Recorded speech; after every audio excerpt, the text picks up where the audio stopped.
The Tax Cuts and Jobs Act of 2017 is failing American workers. Call centers and manufacturing plants across the United States are being closed. Work continues to be offshored. It's not coming back. We'll get to the why later, but first I want to address the least important part of this video. Whose fault it is. Does not matter. The easiest way to avoid cleaning up a mess is arguing about who actually made the mess. But if you're going to solve a problem, the first thing you need to do is admit that you have a problem. And we have a problem. So if you give me 2 minutes and 48 seconds, I will demonstrate that problem to you. Ready? Go. In 2017, every CEO and their brother were lobbying for the corporate tax rates to be lowered. There were buzzwords that were being thrown around like, make the United States manufacturing base strong, net positive for job creation, for innovation and growth, great representations for American manufacturing. Heck, the CEO of AT&T, Randall Stephenson, was super specific on what they would do. The arithmetic for us is simple. Every $1 billion of additional investment we make is 7,000 additional jobs we have to put that capital into the ground or on cell towers and so forth. And these are 7,000 jobs wearing hard hats. These are high-paying, really good jobs with great benefits. 7,000 hard hat, good-paying jobs? Sign me up! So all this golden rainbows and money falling from the sky talk. There'll be pennies from heaven for you and me. Worked, and on December 20th, 2017, the corporate tax rates were lowered from 35% down to 21%. Presto! Jobs for days, right? Except we hit a bit of a snag when Harley-Davidson, an American institution, announced they were moving production overseas. But I thought they were great American manufacturers. This created a firestorm of negative publicity across the media. They're going to be taxed like never before. The ore is going to be gone. There's going to be boycotts. Dogs and cats living together, mass hysteria. Real end of days kind of stuff. Then something truly surprising happened. Nothing. Nothing happened at all. They didn't change their plans. They didn't bend to the bad PR. They closed the plant, moved the jobs, and went about their new business as usual. And that nothing turned into a big something because other companies took notice.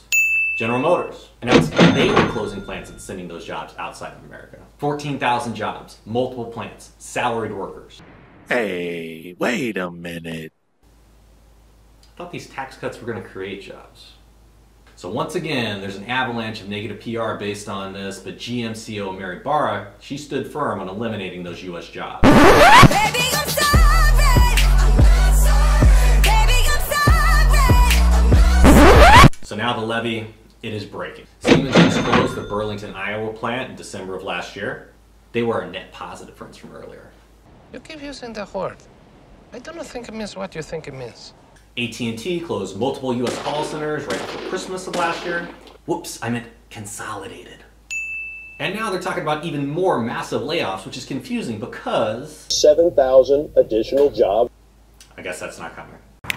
So as I said, the Tax Cut and Jobs Act of 2017 is failing American workers. And it's failing because there was a fundamental flaw in the tax cut legislation, which is this. Corporations don't care about being America first.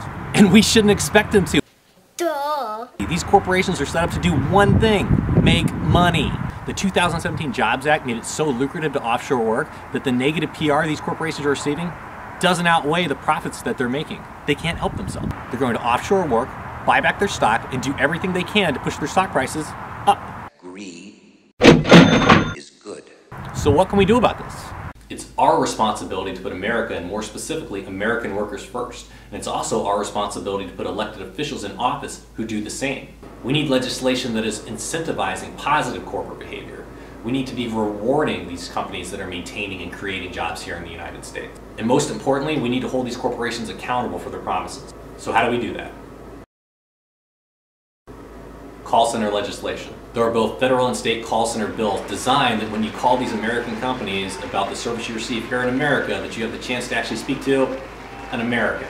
These are common sense bills that everyone should be behind regardless of party line. Check the links in the description for more information. Federal contracts. No more federal contracts for companies that offshore work.